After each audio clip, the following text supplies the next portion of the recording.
All right, everybody, welcome to another episode of the Super Smith Bros. I'm BLS, and joining me is my brother, as always, DRS. And yeah, today we got some new shit to talk about. What is our new shit that we have to talk about, Dylan?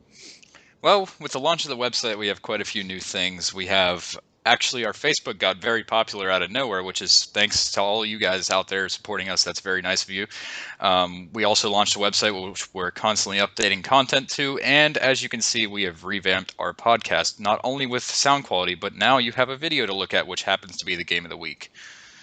Yes, and the game of the week this week is Broforce, and that's the only way to say it. You have to say Broforce in a badass way. You have to either yell it, do a death metal growl. There's got to be something. You can't just say Broforce like a normal person. It doesn't make any sense.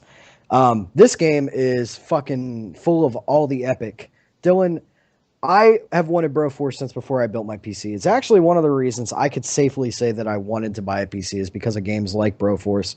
What are your thoughts about the game? What did you think about it before you played it? And what do you feel, man? What do you think about it? I really didn't want it at first. I fought you on it for quite a while. I really thought it just sounded retarded, but as we started playing it, it really just has like that really fun, fast-paced platformer feel. As you can see, they're making fun of a bunch of different action movie characters. Right now we have Arnold Schwarzenegger, Mr. T, and it progresses through. So it's a lot of fun. There's a lot of explosions. It's actually fairly difficult. As you'll see later on, whenever we get our shit wrecked by a helicopter for an extended period of time, but it's a lot of fun. It's a good game. Yeah, dude, it's awesome. It's actually a lot better than I expected it to be. I knew that it was going to be fun because I'm a big fan of Contra, and that's kind of what it's like, except um, way more intense. As you can see, blood coming up. Like, it's very violent and just hilarious because it has like that 8-bit look to it. So it's absolutely over the top and ridiculous. A lot of the characters are from action movies. Actually, all of them are rip-offs of different movie heroes. I actually found Keanu Reeves from The Matrix in one of my single-player games I was playing earlier. And yeah, there's that. You have the Boondock Saints, Arnold Schwarzenegger, Chuck Norris, Blade. It's just like any action hero you could think of in American history is in this game in one way or another, and they're hilariously done with bro names like Brodell Walker, which would be Texas Walker Ranger parody. That would be your Chuck Norris there with the epic beard down in the right corner. Um, but no, the game's cool, man. As far as if we were to do a legit review of this game, which it's still actually in, I don't, what is it? Early access. It's an early access Steam game, so I guess it's in beta. Um, it's kind of hard to give it a full review because we didn't finish the game. We did play it for an hour to record the gameplay, but dude, it's just a blast. The gameplay is fun. It's responsive. It's fast paced. It's difficult, and it actually requires quite a bit of strategy. As you're gonna see here, like you just shoot that barrel, and it's gonna make the thing collapse. And there's a lot of little things that kind of contribute to the bigger picture of the game. Yeah, absolutely. The game really threw us for a couple loops. There was a couple times where we actually had to slow down and not just shoot shit. You actually had to look at what your character was able to do because each action hero has their own little signature thing that they have. So like MacGyver throws time bombs, which is really neat, and you just have to know what your guy's gonna do and how you can strategize later on. Yeah, one of the things I'm really psyched about is you being that it's an early access game. You can actually write to the developers and tell them what you like, what you don't like, any bugs that you had. I don't think we ran into any problems at all while we were playing it. I didn't for sure. When I went to play single player, I had one issue where the screen came up black, but I could see my face at the bottom. So I just restarted the game and it worked just fine. So I don't know. It's going to have things like that. It's an early access game, which I'm very on the fence about buying early access games. But this one is I think it's I don't know. I wanted this fucking game. It's basically what it comes down to. It's a fun ass game, and it's a good deviation from. I mean, if you're a PC gamer right now, what are you really playing? I mean, especially for me, just getting into the platform. I've been playing things like The Witcher, and I'm trying to get into Dota 2. Oh man, I don't know. Just a lot of RPG type, what you would expect from a PC. And this game kind of offers something different. It's like a real fun, just shoot 'em up. You don't have to really think too much about what you're doing, and it's just a blast to play. The one thing I really love about this game is the sound quality. The sound effects are fucking awesome. Um, and even though it's an 8-bit game, like you get HD sound, and it's absolutely crazy. I fucking love it. I can't say enough good things. If you want to buy Broforce and play with us, there's McBrover. But yeah, if you want to play with us, Dylan, what's your Steam name? Let everybody know so they can get a hold of us and play some Broforce. My Steam name is Kane992. That's Kahne 992. And my Steam name is Scorpion Warrior BLS. Do you hear that cricket sound? I do hear the cricket sound. That's the sound of everybody not being that amused. It's not directly affecting anything that we're doing, right? We're okay?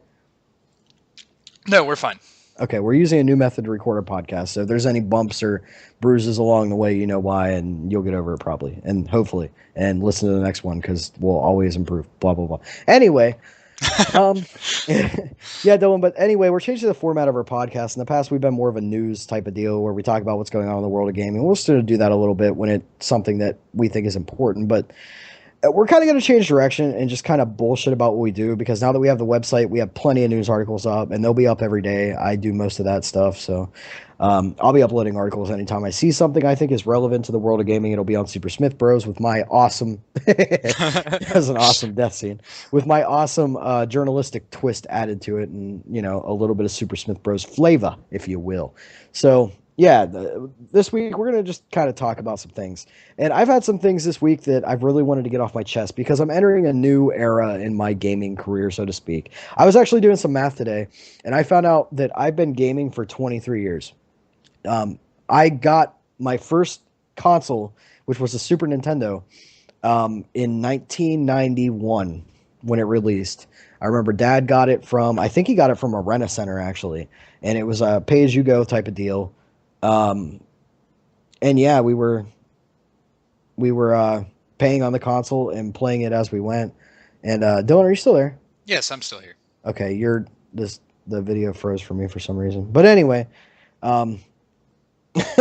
again, we're gonna have little weird things happen to us. It's gonna happen. It's okay. But anyway, yeah, that was my first console, Super Nintendo. The first game we ever had was Super Mario World. And that was the first video game I ever actually played, I think, was Super Mario World. And we other than that we had WWF Royal Rumble. But anyway, after 23 years of gaming, switching to PC from console has been one of the biggest eye-opening experiences I've ever had, not only in gaming but in my entire life. It's like once I built this PC, first of all I learned a lot of things. In the first week I had it, I learned so much that I just didn't really consider at all before as a console gamer. Because when you're a console gamer, you don't really got to worry like, can I run this game at 1080p? Can I run this game? What's the frame rate I'm getting? Am I getting any lag when I'm playing online? If I play this shooter, am I going to get killed because I'm using a TV and not a monitor? So what's my screen latency like? Just things that you don't have to give a fuck about if you're playing on a PS4 or an Xbox One or whatever console you choose. So it's really opened up a lot of things, like I said. But one thing it's really shown me is an outside perspective of console fanboyism and fanboyism in general. So that's kind of one of the things I really want to spend some time talking about, Dylan. Just bullshit about fanboys for a little bit because it's fucking ridiculous, to be totally honest. So I'm going to let you take over from here, Dylan. Tell us about fanboys that you've experienced. I mean, dude, what's up with fanboys and what the fuck is their problem? Well, it's funny that you mentioned fanboys because you were my number one for the longest time up until you built your gaming PC. You were the biggest PS3 fanatic that I've ever met in my life. If I ever shit on PS3, you legitimately got a little upset about it. Plus, you really hated computer for, I can't even say how long as I've liked it anyway. And then as soon as you converted over and decided to build your gaming PC, which you swore you would never change your perspective from that, of course you did. So now you're all, what's with these console guys? What's wrong with these guys? So that's PC Master Race for the win. But there's people that are much worse. There's people that are like, oh my God, you said something bad about Xbox, and Xbox had Halo back in the day, so therefore you're wrong, and I hate you, and I won't talk to you anymore because you don't like what I like, and that's retarded. Yeah, well, here's the thing, though. I got to correct you on a couple things. First of all, I wasn't a fanboy. I was not a fanboy because to me, let's define our terms here. I think that a fanboy is somebody that goes to the forums and will troll and flame people and just be a total douchebag because somebody doesn't like what they like. I've never been the type of person to do that shit. You know who says that? Who? A fanboy. No, that's not true. The thing the thing for me was the convenience of console, which is another totally different side of the coin. So there are people out there that don't want to build a PC or don't want to buy a pre-built, which I totally advise against because it's not that hard to build your PC. After you do it the first time, you can do it 100. It's like riding a bike. Once you know how, you're done. You're good to go. But the thing about consoles that's cool that I actually miss a little bit. Like I sat down in my recliner in my living room and I was like, this is fucking weird because ever since I built my PC 2 weeks ago, I've been taking in all of my entertainment at this PC. As far as like whether it's I don't even watch Netflix or any shit like that. I go straight to YouTube. I go to my Facebook, my Twitter account, the website itself that we're building. Um, Twitch. Now we actually have a Twitch account. I'm gonna try to do some streaming this week. Just whatever, dude. Like all of my entertainment is right here on this computer, and all of my games are here. And I have so many different varied games that I wasn't able to play before. Like again, I mentioned before, Dota 2. Dota 2 is fucking cool, man, and it's an experience that you cannot have on a console. The game would not work on a console, and it's one of the biggest competitive games out there. So I'm actually trying to get into it on a competitive level, which is going to take a lot of time and a lot of practice. But we'll be talking about that as time goes on. But anyway, the whole point of the matter is to build a PC and to run games on your PC, it's a lot more difficult than going to Walmart and saying, "Hey," or GameStop, because I wouldn't buy a PS4 from Walmart. But it's a lot different than going to your local game store and being like, "Yeah, I'm gonna pick up a PS4." You bring it home, you put it on your entertainment stand, you connect it to your TV, and you sit back and you wait for games to come out. No, I'm kidding, but you you know what I mean? It's a completely different atmosphere. Not everybody can do it, and I'll admit that back, I guess last year would have been the last time because I went through phases too. I know that you remember me having conversations with you about that. I kind of want to build a PC, but I don't really know if I can, and I want to invest a good amount of money into it. And PC building is expensive. I'm not going to be the person to sit here and say that unless you have a grand to dump in your PC, you're not going to be able to run games and that type of shit. That's totally not true. You could build. I actually had my original build was going to cost me like 450, I think, and then we kind of realized that like that sucks. So Yeah. we upgraded a lot. But basically, I'm sorry to cut you off, but No, you're fine. basically, my build was around 700 bucks, close to 700. I got a desk for $100. I have an LG TV, which would probably be about 300 bucks. I already owned. Um, Mouse keyboard, there's another 20 bucks. Headsets, another 30 bucks. And then, gaming controller. I bought an Xbox controller and I have an adapter that USBs into my tower and it acts just like the Xbox would. So if I turn on my controller, it automatically links to my PS3 and automatically links to my PC and I can just use it right out of the box like that. So after you consider all that shit, you're up to about $1,000. So it is expensive. I'm not going to try to tell you, yeah, just take your money and just go buy one. But if you have the money to buy a next gen console, I definitely recommend that you wait and just buy a PC. Yeah, I can agree with that. At the same time, the new gens, they don't have a whole lot of games out right now, but that really shouldn't. I mean, I'm not going to say that the new gen's bad. They're just not good right now because there's no games for them, and that's why PC is thriving right now. Because I mean, people are realizing that PC just is automatically. There's no new gen, old gen with PC really. It just is always PC. So, because you evolve it as needed, and games evolve for it as needed. So, I mean, the new gen systems are worth having, but not yet because there's no content for them. There's no games. So after games come out, then they'll give us a little bit of a run for our money. There'll be games that come out that are very big titles that aren't going to come out for PC. Final Fantasy 15 comes to mind. I really want to play that game. I don't think it's going to hit PC. So it's not like there's no reason to have a new gen console. There's just no reason yet. And I honestly think that if you do have a PC, you don't have to build anything crazy. If you want to run just your normal Titanfall or whatever you want to run on your PS4 or Xbox One, or even if you're still using PS3 and Xbox, that's fine too. You can run whatever AAA titles you want on that because obviously they're going to come out for your console. And then if you want to play games like Broforce, it's not very demanding. You can just get a small computer for 400 bucks and put a small graphics card in there, and it'll run games like this. So there's alternatives. You can definitely be a decent PC gamer without putting a lot of money into it. You're just not going to play games like Watch Dogs on your PC. You're going to play games like this and other games like Might and Magic and Civilization. I mean, Civilization is a lot of fun for me. You probably hate it, but stuff like that. So you could still get a lot of enjoyment just out of putting a graphics card in a normal desktop, and That's what. be able to keep your console to play the AAA games. Yeah, it's definitely. I don't ever really plan on selling my PS3 because even if it comes to the point where the PS3 becomes completely useless, like after PlayStation Now comes out for PS4 and whatever, I still that PS3 is still a Blu-ray player and it's still a streaming device. You know what I mean? So it's like I already own that, and that's just a piece of hardware I could put in another place. Also, I don't know how I feel about PlayStation Now. I think I like the idea of owning the titles, unless PSN is going to drop all those titles for the streaming service.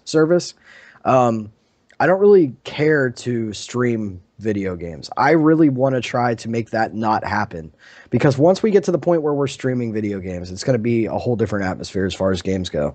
It's not going to be like, first of all, we're already almost to the point where you don't buy hard copies anymore. I guess the one downfall to being a PC gamer, in my opinion, is you never buy hard copies of shit. You don't need to.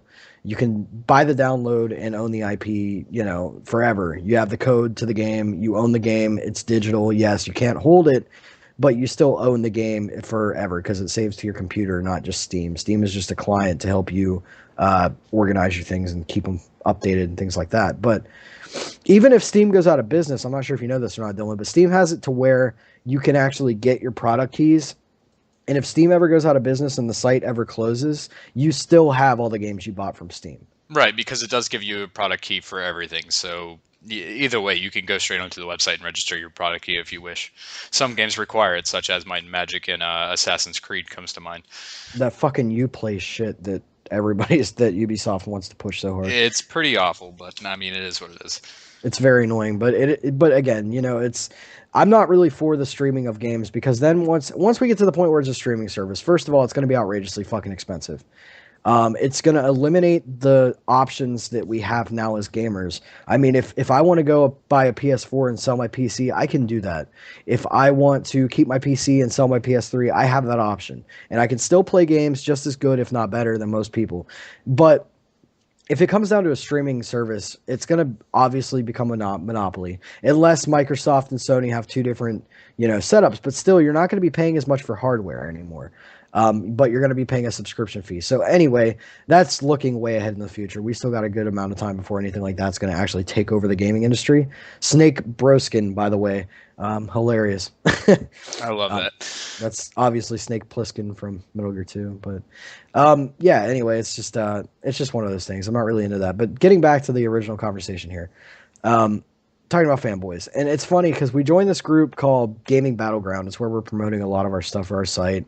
I've had some cool discussions there. There's some cool people there, but there's also a lot of fucking fanboys everywhere you go. And fanboy is actually part of the reason why I don't do the wrestling podcast anymore. I had fucking wrestling religion for 6 months. Actually, tonight I was just on PWKGW's show Under the Mat Radio with my boys NSC and Tech. You give a shout out to those guys.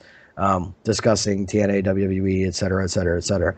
But back when I started doing that, you realize there's two groups of people. There's people that live and die by TNA, and there's people that live and die by WWE. And neither stance makes any fucking sense because they're both bad for different reasons. And that's exactly the same thing with gaming right now. I mean, you could argue that first of all, the architecture of the PS4 and the Xbox One are very similar.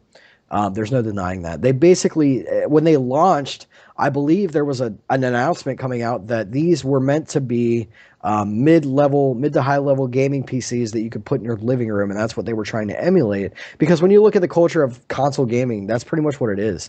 I mean, anymore. It's basically like a miniature version of a PC.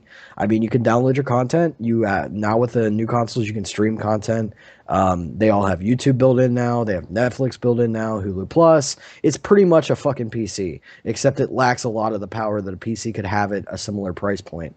So, I mean, basically, with the architecture being as close as it is, the whole argument over graphics is completely null and void, in my opinion, as far as this gen goes, next gen. With the two new consoles that are out. Yeah, one of the biggest things that's getting fanboys pissed right now is Watch Dogs, because Sony came out and announced that Watch Dogs will not be, not Sony, but Ubisoft, announced that Watch Dogs will not be running at 1080p at 60 frames per second on the PS4. So the Xbox fans are like, oh, now you're on our level because we usually run most things at a native 720.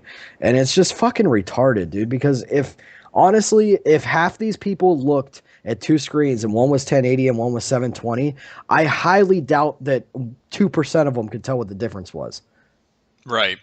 I mean, there's not much of a difference, but the point that they were getting across there was Watch Dogs is going to be running at ultra, and this is just to get rid of. We're not saying that PC is great or anything like that. We're just going into. PC Masteries. Okay, you got to stop that. But we're just pretty much making a point. Other developers are starting to make the point as well, because this has been a big fight for a long time, a little bit too long, for the whole entire lifespan of both the Xbox and the PS3. And I jump right into that, don't I? Yeah, I do. Yeah, twice actually. Yeah, I do. But anyway, so the point that they're getting across is Watch Dogs is set to run on ultra settings on a mid-level PC.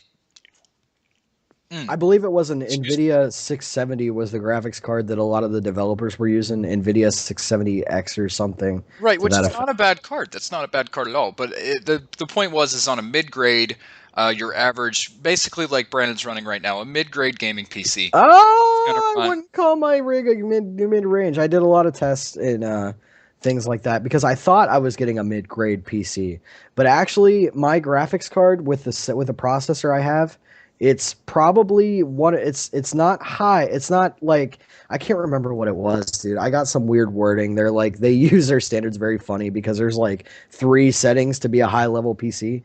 But with my new driver set, which I just got, AMD just updated all my drivers.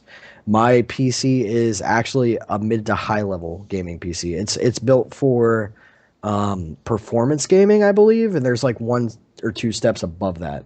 So it's actually a pretty badass computer. But basically, okay, the point is, so moving right along, Brandon has a mid-grade gaming PC, and and what they were saying is that it's going to run on ultra settings, and it's going to run as good as it possibly could for what the developers set on just the average, not average gaming PC, but your mid-grade stuff, the stuff that costs somewhere from $600 to $1,000 would be your mid-grade range, and people were mad about that because the consoles, I mean, you got to sit back and think too. You paid $400 for your PS4. Why are you expecting it to do $2,000 worth of work? Stop that. It's insane. You're insane to think that. So they're upset because Watch Dogs is going to run that well on just your average gaming PC, whereas on the PS4, it's not going to run at 60 frames per second at 1080p. So people are getting butthurt. But for one, graphics don't matter that much as long as the game's good. Look at the game we're playing now. Second off, you're only paying $400 for a console. Calm your tits. You know, it's not going to be the best thing you've ever bought in your life. Calm down. If you're paying $2,000 for a gaming PC and your games are not going to run at the max settings, that's when you get a little peeved. You know, I just spent $2,000 on this. Why isn't it running this game as high as possible? That's when you start getting a little ticked off. But $400, come on now. Don't be silly. Yeah, I mean, absolutely. The PS4's price point is perfectly fair. The only concern I really have, though, is if it can't run Watch Dogs at 1080, but a mid-level gaming PC can. It kind of raises some questions, though, because this, in my opinion, I've been saying this for a couple days now. In my personal opinion, Watch Dogs is the first true next-generation game that's coming out. And we're 6 months into the life cycle of both these consoles. But the problem is, if we're not running the first real next-gen game that's coming out, at 1080p, 60 frames per second. The 1080p isn't that important. What's important is the frame rate because that's how well it's going to perform. When you're thinking about not running a game at 60 frames per second on a next-gen gaming console, that's scary because games are only going to get more demanding as time goes on for the consoles. And it's fucking 6 months into the life cycle, and they already have a limitation on a game that Watch Dogs, I think it's safe to say, was built on a PC. It absolutely was. Absolutely was. I think it was built for the PC because when you go back and watch, there's a link on our website in the first Watch Dogs article I posted a few days ago about the Watch Dogs early review. There's a link that shows the E3 2012 demo, and if you look at the effects in that video compared to what was shown on the website that posted the review, which there's 2 videos on that website, by the way. I think they deleted the review or Ubisoft had them take it down because the link's broken now. But there was video of the game, and the effects look a hell of a lot different in the E3 2012 demo than they do in the supposed finished polished game. So either it's one of two things: either there's a patch that's going to be downloadable when you buy Watch Dogs for your console that'll improve that, which is unlikely, I think, or it's like I said, it was built as a PC game and then ported over to the consoles, which is usually the case. But at the same time, this seemed like I honestly at first thought this game was going to tank on PS4. I thought this was going to be the PS4 game that was going to come out and just completely make the console what it is. And apparently, I'm wrong about that. I don't. We'll see what happens when the reviews come out. But right now, I'm obviously going to buy Watch Dogs for my PC. I do have access to a PS4. I could buy it for that. But I want to see my PC kick ass for the first time, on a majorly demanding graphical game. So that's what that's what I want to do. But I don't know. But the bottom line here is that it doesn't fucking matter which one of the consoles you bought. Maybe you're a Microsoft fan. Maybe you like Xbox Live better. Maybe you think their internet service is better. Maybe you like PlayStation for PlayStation Plus, which Xbox is pretty much fucking hijacking and stealing now for their shit. And they're getting rid of the Kinect, which is good though. That's not bad on Microsoft's part to do that. That's a good business idea because the Kinect is fucking dead. Nobody wants that fucking thing at all. I mean, it's cool that you can say Kinect on and your or Xbox on or whatever. You talk to your fucking Xbox, like it's Siri or something, and have it work. But you can just press the fucking button on the controller and it'll turn on. I promise you. So it's I don't know. I think it's ridiculous. But these people, a lot of them online. It used to be back in the day there were forums and people would go into forums and do this type of thing. But now it's mostly on Facebook where all these groups are that, I love the groups. I love Facebook for gaming and wrestling and all different things. Facebook is a great place to post media, but it also tends to be a place where a lot of people are fucking complete dicks.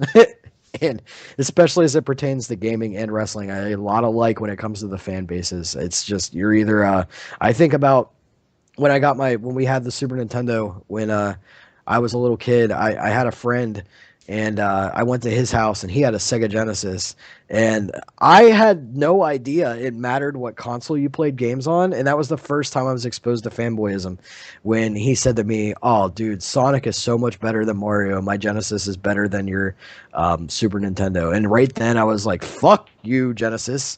Nintendo is where it's at. You might not, fuck your Nintendo Genesis ad bullshit propaganda. It's all about fucking Mario. And I've kind of stuck to my guns ever since. I mean, even going to PlayStation, I wouldn't call myself, I really honestly, seriously wouldn't call myself a fanboy.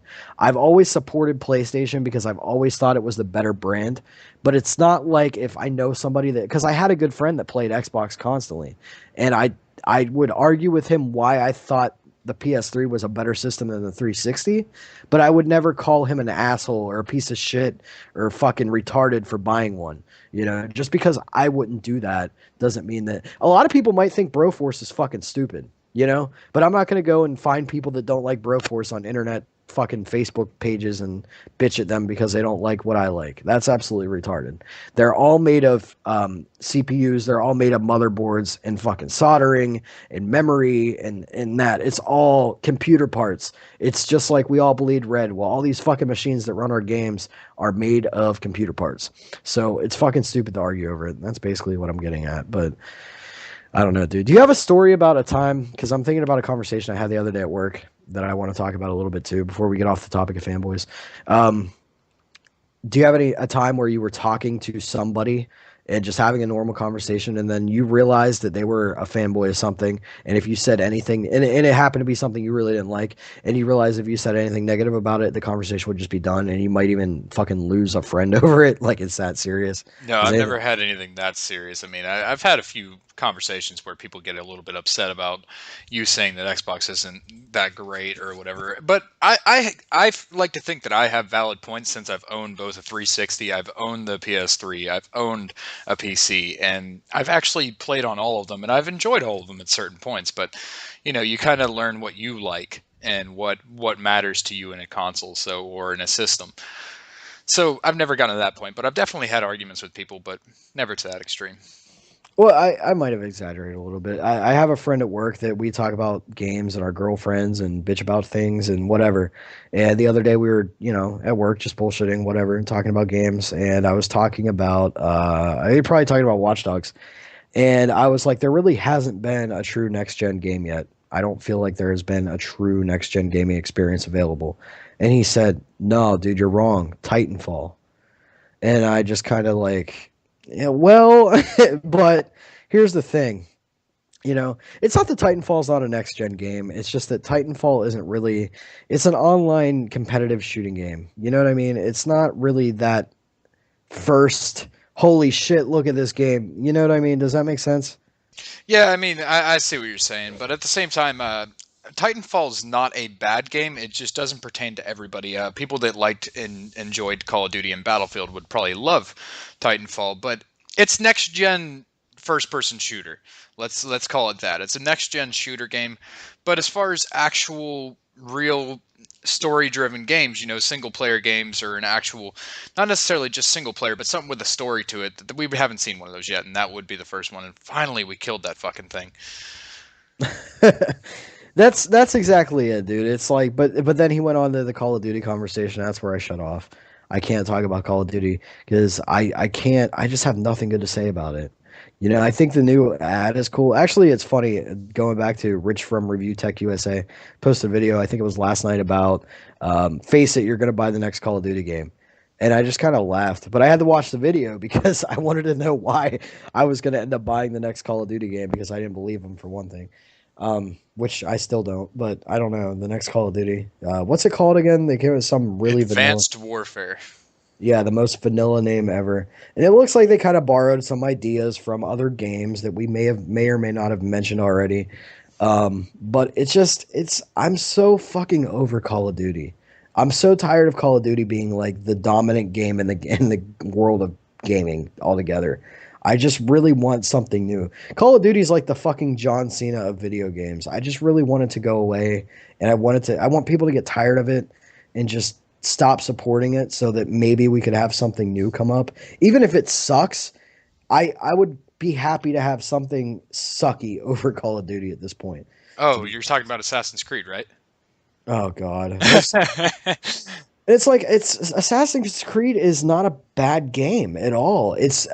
Call of Duty is not a bad game. Call of Duty is a well built game. It's just that they make so fucking many of them that you just beat this thing into people's throats, and it's like, God damn it, shut up about fucking Assassin's Creed and Call of Duty. Play something else. And it's like, it's not like I hate first person shooters, or I had somebody make fun of me for talking shit about Call of Duty the other day, saying like, you're just not good at it. I'm like, are you fucking kidding me? You know how many first person shooters I've completed and beaten and played online. I mean, I can name a few. Not that I need to toot my own horn, but I mean, Bioshock 2, which is one of my favorite online games ever. Okay, that's enough. We're not justifying your gamerness on this right now. Anyway, It's just like, but why do people have to go there? You're just not that good of a gamer. You can't play Call of Duty. It's so dumb. Well, I shouldn't even really be fucking making fun of Call of Duty. But the bottom line is, we're fucking tired of Call of Duty. We want something different to happen. And it'd be really nice if there was somebody else at the forefront. I mean, what else is there to stay? I'm really hoping Watch Dogs becomes a series, I'll be honest with you. Because I have a lot of faith that it's going to be a really good game. I think it's going to be one of those games where it's the first of the series and it's got potential that isn't matched yet in the first game. But I feel like after that, it's going to get really good. Like the second Watch Dogs. I'm not saying the first one's not going to be great, but I'm saying the second one is going to be fucking killer. Sort of like The Witcher. How The Witcher, the first one's a really cool game, and then the second one just fucking expands that horizon and really fleshes out what it's capable of. that and even the third one, they're moving on to the third one, and I feel like that's going to be one of the most groundbreaking games that will ever release. And that's something big for me to say. I don't really say that about a whole lot of games. I get excited for a lot of games, and I talk them up a little bit, and there's not really a whole lot of games that I hate. But for me to say, that this is going to be one of the best games that I've ever played, hands down, that's I don't know. I really think that this is going to be one of the most groundbreaking games with between the features and the way that you do your RPG experience. It's really going to set the bar for what RPGs are going to be for next gens, and I'm really excited to see it. If you haven't seen anything on it, I will post a little bit of, maybe even just a little teaser gameplay trailer on the website. That way you can check it out. But it's going to be a fantastic game. Right. Yeah, I think so too, man. The Witcher 1 is fabulous. And that's another thing going back to the whole PC thing. And I don't want us to sound like we're PC master race. Like I said, my whole life from 95 when the PlayStation 1 launched until 2 weeks ago, I was a console gamer through and through. And I still love PlayStation. I will still buy a PS4. I'm not going to buy one now or maybe not even this year because there's no games coming out this year that I want other than maybe WWE 2K15. But we'll cross that bridge when we get to it. I might even get it on PS3, depending what the difference is between the two, because I'm not expecting a whole lot. But regardless, I mean, the cool thing about PC also is the original Witcher game came out in 2007, 2008, and I'm playing it now in 2014, 8 years later, and it looks just as good as anything that's on the PS3. Maybe close to a PS4. Not quite as in depth, but still, I mean, the graphics are fucking amazing. And the cool thing, too, is back in '07, PC hardware was a lot different than what it is now. So I'm running that game at like 150 fucking frames per second, which is brutally awesome, by the way. It's so cool to play a game the way it's meant to be played, the way the developer sat back and, here's where most people are going to play it, and here's where it can be played. Right. And that's a big thing with PC gaming, too, is you get to see what the developers actually had in mind. Now they set the settings so it can run on anything, and that's what the average person is going to play it on. But with PC, if you have something high end enough, and this is no reason to actually go out and buy a high end PC. I mean, PC gamers ultimately do that. I mean, I've done it, but my PC, I get a little upset whenever I can't run a game on Ultra. It saddens me a little bit because I go out of my way to buy the best PC I can because it's my livelihood. But anyway, it's cool to see what the developer had in mind. You max out everything in the settings to the point where it's all the best quality that the game can possibly be, and then it runs at over 60 frames per second while you're doing that, and you can truly see what they were going for, every little detail. And it's really neat to see that. And that's the only time you can get it is on PC, because any console is going to be scaled down, and you can't mess with the graphics in a console. Yeah, that's unfortunate, dude. I'd actually like to see that in the future to where, like, Sony and Microsoft, let's talk about, like, for example, like the PS5 and the Xbox. I don't know what is going to be, the Xbox 2. I don't fucking know. But it'd be cool if, like, I don't know. I saw this stuff through Google the other day, and bear with me here.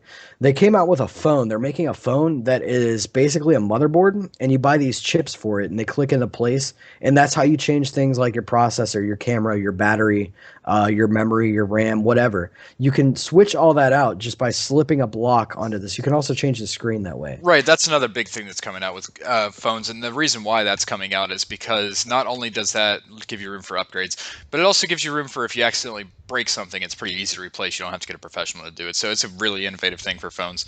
But we're not technology people, so... But basically the point I'm making here is, like, yeah, like you said, if something goes wrong with your phone, phones are ridiculously fucking expensive. This thing is going to be $50 at launch. We'll definitely be covering it because I'm going to buy one because I hate fucking AT&T.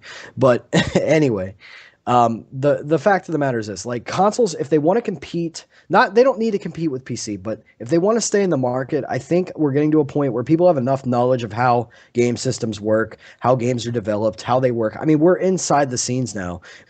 So, but anyway, the point I'm driving at is that, like, I hope in the future that consoles, like, through Sony and Microsoft, have the ability to do something similar to that, where if you want to upgrade your processor or something, you can. If you want to get a bigger hard drive, you just slide it in and out. It's not like you got to go buy it, install it, possibly void your warranty on the console, or whatever. I think that would be a cool direction for consoles to go if they're going to remain a viable way to play games, because, again, this generation already, it's about as cost effective to build a PC as it is to buy a new console. But anyway, Dylan, real quick, I want you to go ahead and let everybody know you've gotten yourself into an alpha that is going to have a lot of content on our website. I want everybody to know about that, so go ahead and take it away. I did something very special for the Super Smith Bros. Launch, which I really wanted to bring you guys the best content that we could possibly think of, which, I mean, everybody covers everything, especially if it's free to play or fairly cheap, so I decided to go and up the bar and find a game that really everybody wants to know about, but nobody can really see yet, and that would be ArcAge. I'm very excited to bring you guys some ArcAge content, and anything that you want to know, you can leave us comments. You can email at us at the ssbshow.com and let us know what you want to see. But I'm very excited to show you some ArcAge. That's right. Absolutely, guys. We're going to have a lot of ArcAge gameplay. We're going to have more gameplay vids coming out. Stay tuned to supersmithbros.com, thesupersmithbros.com. We'll have constant news updates as they happen. And I think that's going to wrap this one up, dude. So thanks, everyone, for checking out the new site and being a part of the launch. Everyone that's liked our Facebook, posted anything in the group page, whatever, dude. We love the support. We appreciate that you guys are watching. And Dylan, real quick, I know you want to go. Dylan's having a rough day. Tell us how we can find the videos on YouTube and where to get that stuff so they can subscribe to us. Yes, you can find everything that you want to know. The website is kind of hard to find, and for that, I'm sorry. We do have a little bit of a generic name, and whenever you Google anything that says Smith Brothers, you're going to get a million hits. But if you go onto our Facebook page, it's the Super Smith Bros on our Facebook page. You can find us fairly easily on there. You can also Google, and if you Google the SSB show, you will find our YouTube channel. But you go on our Facebook, you can find our website fairly easy from there. I recommend you save it. That way you can come back and visit us. That would be awesome. But you can find everything you want to know on the website. We have all of our YouTube stuff. Everything that you see on Facebook is on the website, and you can also subscribe to us with the little like buttons right over to the right of the website. You can get onto our YouTube, Facebook, and Google+, and we constantly are uploading content to all of those. So please support us, and that's really just whenever you subscribe to that stuff, it's showing us who's watching. That way we know what is the most popular, so we know what you guys want to see. Yeah, guys, let us know what you like. Let us know what you don't like. Check out our YouTube. Check out thesupersmithbros.com. That's thesupersmithbros.com. And don't miss out on our podcasts, our videos, tons of gaming shit, random content. And you're getting gaming content from real gamers. And that's that. I mean, we're not getting paid by anyone. Also, we got to mention our sponsor real quick before we go, teamgettingfit.com. Sean Swisher, he's your personal fitness one-stop guru. He'll tell you how to eat properly, what workouts will work for you. He'll actually take personal one-on-one time with you to decide what plans, what meals, what caloric intake is best for you. You can email him directly at bigswish7777 at yahoo.com. Definitely check out teamgettingfit.com. I mean, if you're a gamer, you're spending a lot of time in the chair, you got to look down at your belly, man. Sean Swisher will help you take care of that. But otherwise, that's going to be it for this episode of the Super Smith Bros Show, the SSB Show. Make sure you tune in next week and stay tuned to thesupersmithbros.com. I'm BLS, he's DRS. We'll see you guys next time.